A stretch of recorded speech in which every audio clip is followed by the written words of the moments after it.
Olá, querido irmão. Que bom poder falar com você mais uma vez e estudar a nossa lição da Escola Sabatina, não é verdade? Mas antes de nós falar um pouquinho sobre o assunto essa semana, eu quero convidar você a se inscrever no nosso canal e a esse Defragata, esse que você está assistindo. Então se inscreva, dê o seu like aí e através deste canal você tem a possibilidade de assistir sermões, cultos ao vivo e também ir acompanhando a nossa lição da Escola Sabatina diariamente, cada dia gravada por uma pessoa diferente.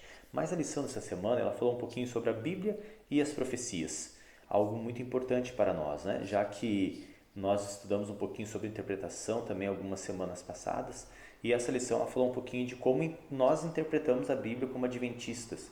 E você viu que existe três formas, né? O preterismo, o historicismo e o futurista. Onde o preterismo eles jogam tudo, que tudo aconteceu no passado, o futurismo diz que tudo vai acontecer lá no futuro, e o historicista, que é aquele que acredita que as coisas vão acontecendo com o andar da história, com o passar dos anos, e é isso que nós cremos. E quando nós vamos entender um pouquinho e lemos um pouquinho, a gente percebe que esse é o melhor método. Mas interessante, a lição nos falou também um pouquinho sobre o livro de Daniel. Falou em profecia, tem que falar em Daniel, não é verdade? Sobre o capítulo 7 e 8. E aí? Os dois capítulos falam a mesma coisa? Será? Sim? Nós vimos que sim, né? Nessa lição que os dois capítulos falam da mesma coisa, onde falou um pouquinho ali sobre também Daniel 8:14, que eu quero até ler para vocês esse versículo. Então, o livro de Daniel, capítulo 8, versículo 14, diz assim: Ele me disse, até 2300 tardes e manhãs depois o santuário será purificado. Então, ele falou um pouquinho sobre a purificação do santuário. Mas que santuário é esse? Nós, quando estudamos a Bíblia, conseguimos interpretar que o quê? Que o santuário que foi purificado foi o santuário celestial, não é?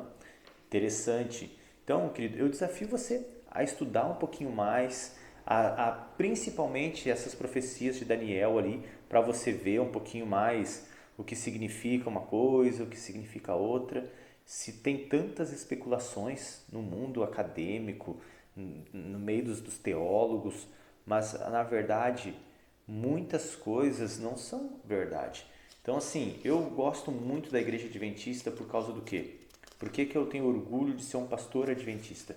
Sabe, querido, nós como pastores, como igreja, nós não gostamos e nem queremos ser os detentores da verdade. Por ao contrário, nós sempre incentivamos os nossos membros, nossos amigos, nossos irmãos a estudarem a palavra de Deus, para que eles entendam e compreendam o que Deus quer falar para eles. Não porque eles fiquem dizendo por aí, o meu pastor me falou, a minha igreja diz que é assim. Não. A palavra de um adventista deve ser: eu estudei a palavra de Deus e lá ela diz que é isso. Ou seja, o assim diz o Senhor, através da palavra de Deus. Que Deus abençoe você. E eu quero aqui desafiar você a estudar um pouco mais o livro de Apocalipse e o livro de Daniel. Que você tenha um bom dia, uma boa sexta-feira e logo mais um bom sábado. Que a paz do Senhor esteja com vocês.